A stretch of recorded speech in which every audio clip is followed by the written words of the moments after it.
Hello everyone, कैसे हैं आप सब। एक बार फिर से स्वागत है आप सभी का ह्यूमैनिटीज फ्लिक्स के इस यूट्यूब चैनल पर। तो जैसे पिछले वीडियो में हमने पढ़ा था कि टाइड्स क्या होती है, टाइड्स के पीछे नेचुरल फोर्सेस कौन कौन से होते हैं। उसमें मैंने आपको दो फोर्सेस बताए थे, एक था ग्रेविटेशनल फोर्स, दूसरा सेंट्रीफ्यूगल फोर्स ऑफ द अर्थ। और उसके अंदर मैंने आपको एक इंट्रोडक्शन दिया था कि ओरिजिन होता कैसे है। आज के इस वीडियो में हम पढ़ने वाले हैं कि टाइड्स एक्चुअली ओरिजिन होती कैसे है, उसके पीछे के जो फोर्सेस बताए थे मैंने आपको वो वर्क कैसे करते हैं, और कौन कौन से बल्जेस बनते हैं, और जो टाइड्स होती है वो कौन से टाइम पर होती है। ये हम आगे वाले वीडियो में पढ़ेंगे कि टाइड्स कौन कौन से होते हैं टाइड्स के। तो without wasting the time let's start the video. तो शुरू करते हैं ओरिजिन ऑफ टाइड्स से। ओरिजिन ऑफ टाइड्स काय की वजह से होता है, primarily due to the gravitational force of the sun and the moon. ये आप बार बार पढ़ते आ रहे हो कि gravitational force of the sun and moon की वजह से ही प्राइमरीली टाइड्स ओकर होती है। दूसरा, earth rotates from west to east and revolve around the sun in the elliptical orbit. ये आप सभी को पता होगा कि earth west to east rotate करती है और रिवॉल्व करती है around the sun in the elliptical orbit. ये लाइन आपको जब आप टाइप्स पढ़ोगे टाइड्स के, उसमें समझ में आएगा कि ये इलिप्टिकल ऑर्बिट वाली लाइन अभी यहाँ क्यों लिखी है। Similarly the moon also revolve around the earth in the elliptical orbit. अभी इलिप्टिकल ऑर्बिट आप बार बार सुन रहे हो, इसका मतलब क्या होता है। आप सभी ने इस इनिशियल क्लासेस में टीचर्स से बुक्स में भी मोस्टली यही लिखा होता है कि अर्थ सर्कल के अंदर ऑर्बिट करती है, बट नहीं, अर्थ सर्कल के अंदर ऑर्बिट नहीं करती है।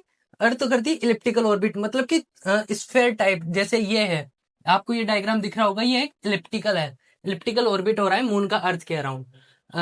अर्थ के अराउंड नहीं, बेसिकली अर्थ। और आपने इनिशियल क्लासेस में देखा होगा कि जो अर्थ जो मून है वो अर्थ के अराउंड रिवॉल्व करता है, लेकिन ऐसा नहीं है। अर्थ और मून दोनों ही एक कॉमन सेंटर ऑफ मास के अराउंड रोटेट कर रहे हैं, जिसको हम बेरी सेंटर बोलते हैं। ये मैंने यहाँ पे लिखा भी है। बेरी सेंटर मोस्टली अर्थ के यहाँ लाया करता है, थोड़ा सा साइड में इंस्टेड ऑफ सेंटर, सेंटर के बजाय इधर। क्योंकि आपने नोटिस किया होगा कि अगर मान लो ये दोनों चीजें हैं तो ये क्या बीच में बैलेंस हो पाएगी। अगर एक भारी है और एक हल्का है तो इनके इधर की साइड से यहाँ से बैलेंस होगी ना। उसी सेंटर ऑफ मास को हम क्या बोलते हैं, बेरी सेंटर।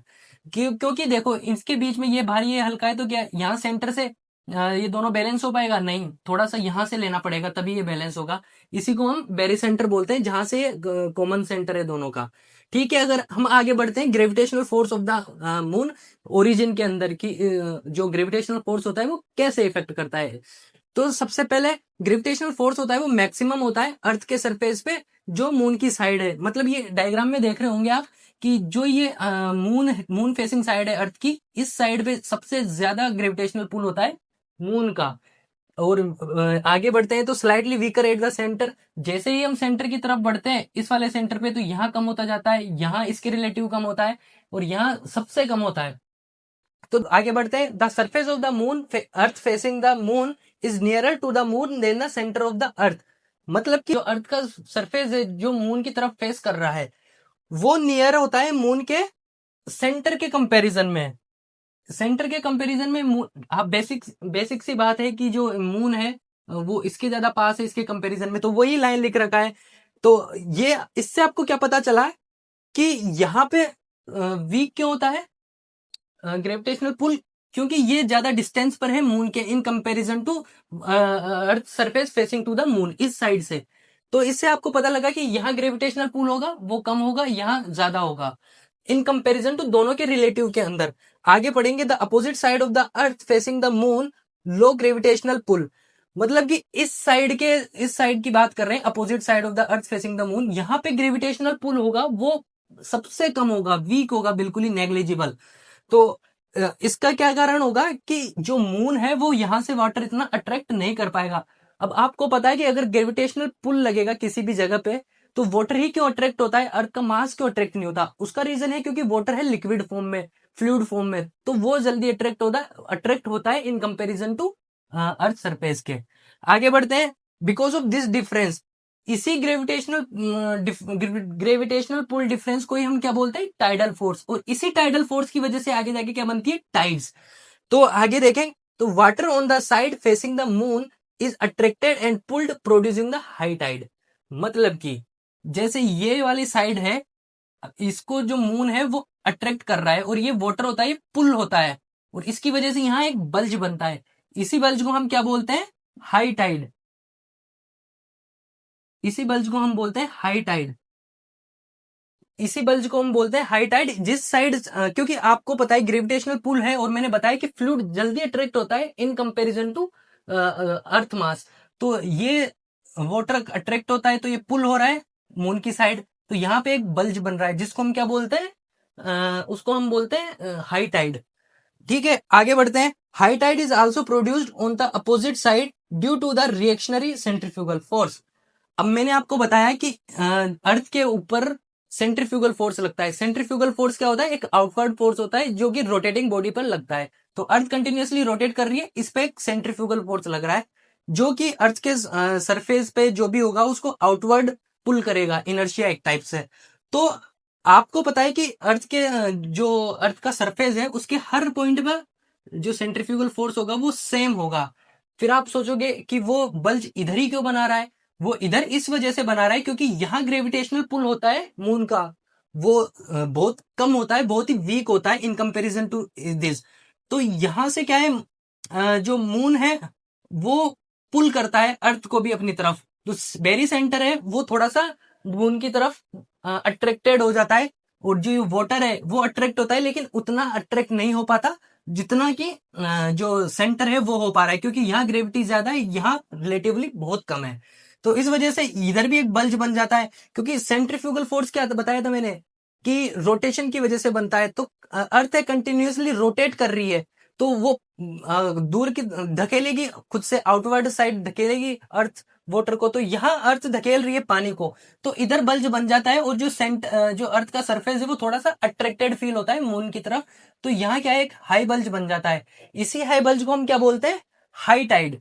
इधर भी हाई टाइड बन रही है, लेकिन इसमें डिफरेंस है, ये बन रही है सेंट्रीफ्यूगल फोर्स की वजह से,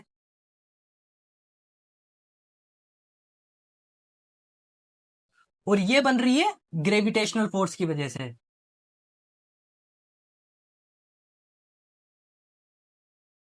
ये थोड़ा बोर्ड में लिखने में प्रॉब्लम है, आपको समझ में आ रहा होगा, दिख रहा होगा।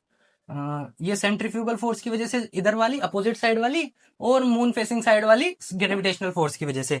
आई होप तो आपको यहां तक समझ में आया होगा। अब उसके आगे ग्रेविटेशनल फोर्स ऑफ द सन, अब ये कैसे इफेक्ट करता है टाइड्स को? तो ये रिलेटिवली इतना अफेक्ट नहीं करता जितना मून करता है, क्योंकि डिस्टेंस है वो दोनों के बीच में बहुत ज्यादा है, अर्थ और सन के बीच में डिस्टेंस बहुत ज्यादा है। तो एक न्यूटन का एक रूल है कि जो ग्रेविटी होती है वो इनवर्सली प्रोपोर्शनल होती है काई के डिस्टेंस के। मींस अगर इन दोनों के बीच में डिस्टेंस बढ़ा दोगे तो ग्रेविटेशनल पुल होगा या ग्रेविटेशनल फोर्स होगा वो बहुत ही कम लगेगा। अगर आप डिस्टेंस कम कर दोगे तो ग्रेविटेशनल पुल ज्यादा लगेगा। तो यही चीज बता रहा है कि इतना इफेक्ट नहीं करता, but helps moon during CG की position in the in pulling of water. अब ये सीजी की पोजीशन क्या होती है? सीजी की पोजीशन मैंने आपको लास्ट वीडियो में बताया था कि जिस पोजीशन के अंदर, मतलब अर्थ, मून और सन एक स्ट्रेट लाइन के अंदर, मतलब कि जैसे ये सन है, ये मून है और ये अर्थ है, अगर ये एक स्ट्रेट लाइन वाली पोजीशन में आ जाते हैं तो इसको हम क्या बोलते हैं? सिजिगी। SYZYZY, सीजिगी बोलते हैं। तो इस पोजीशन के अंदर सन क्या है, वो हेल्प करता है मून को पुलिंग वाटर पुल के अंदर, क्योंकि इधर मून भी पुल कर रहा है और इधर सन भी पुल कर रहा है, तो बल्ज रिलेटिवली बहुत ज्यादा बनेगा। तो आपको यह भी समझ में आया कि ग्रेविटेशनल फोर्स ऑफ द सन कैसे हेल्प करता है टाइड्स के अंदर।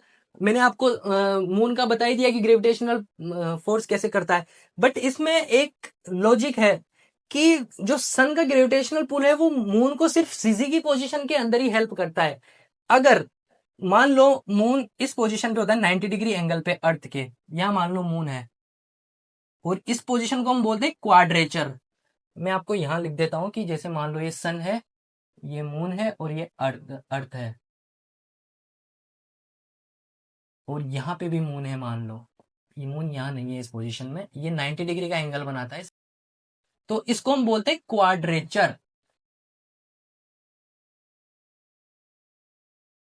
इस पोजीशन में क्या होती है कि इस साइड जो अर्थ फेसिंग साइड है, यहाँ इस पोजीशन में जो टाइड्स बनेंगी वो रिलेटिवली बहुत लो टाइड्स बनेंगी। हाई मतलब टाइड्स बनेंगी तो हाई टाइड, लेकिन वो इन कंपैरिजन तो इस पोजीशन में होने वाली उससे कम बनेगी। क्यों?